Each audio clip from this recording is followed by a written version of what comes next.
So this is the next video, recorded about 2 seconds after stopping with the last one, and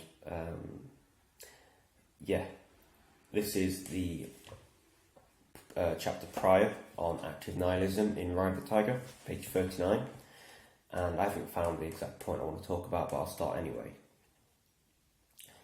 Nietzsche moreover wanted to restore its innocence to becoming by freeing it from all finality and intentionality, so as to free man and let him walk on his own feet. The same Nietzsche who had justly criticised and rejected evolutionism and Darwinism because he could see that the high figures and types of life are only sporadic and fortuitous cases. They are positions that man gains only in order to lose them, and they create no continuity because they consist of beings who are more than usually exposed to danger and destruction. The philosopher himself ends with a finalistic concession when, in order to give meaning to present-day humanity, he proposes the hypothetical future man in the guise of the Superman, a goal worth dedicating oneself to, and even sacrificing oneself and dying for.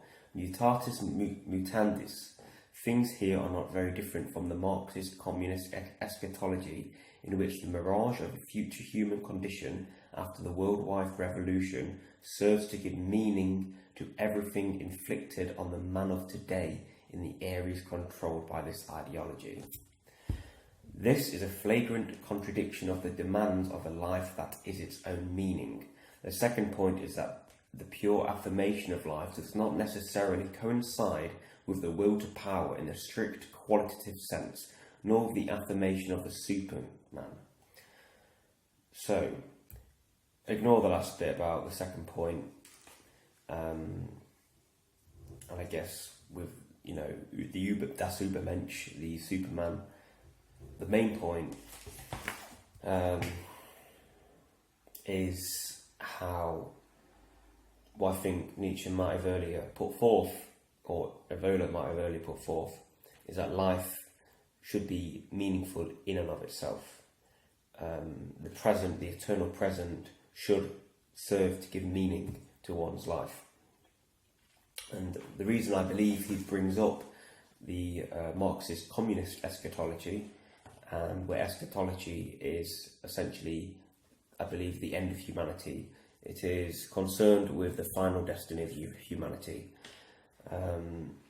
Basically, it's sacrificing the present for the future. And that basically is a contradiction if we are living for the eternal present, if we are seeing life in value of itself, because we're saying, no, life at the moment is pretty meaningless, but once we achieve X, then life will be pretty groovy. That's a contradiction. So, the point of all of this is essentially stop trying to live for the future. Live for the now, which is some new age, hippy-dippy, Eckhart Tolle bullshit. But it's not bullshit. It makes a fuck ton of sense.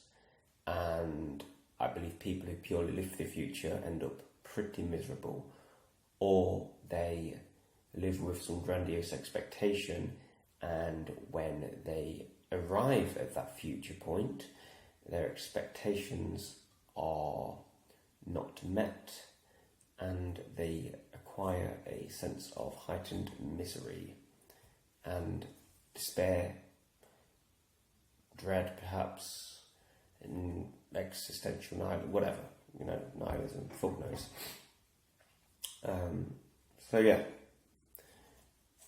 That's that. And I think that's pretty important. It's essentially saying, don't live a lie.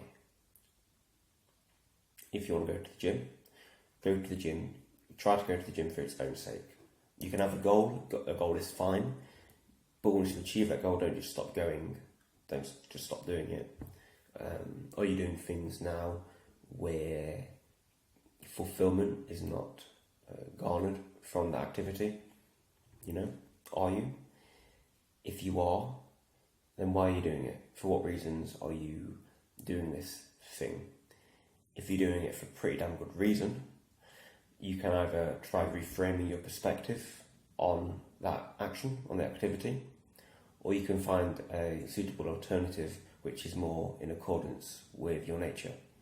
You have a job, you need money, you've got kids, you've got a house, a car that you're renting, or a house you're renting, whatever. You've got a partner who is unemployed and struggling to find employment, and you're miserable as fuck doing your job. Well, instead of just saying, well, fuck it, it's not in accordance with my nature, piss off, you can find an alternative. Start looking for a new job. If you're knackered when you get home, you can't be asked to do anything. But I mean, you can either try forcing yourself to do stuff, or if that really is too much, then you put all your effort into finding a new job, finding something more fulfilling, acquiring a skill, maybe for 15, 20, 30 minutes a day, that will open more doors for you, open the doors for a career which may be a bit more fulfilling. So yeah, self-awareness, mindfulness. With mindfulness and productivity, because the overlap is intentionality, living an intentional life where meaning is derived from. Sweet.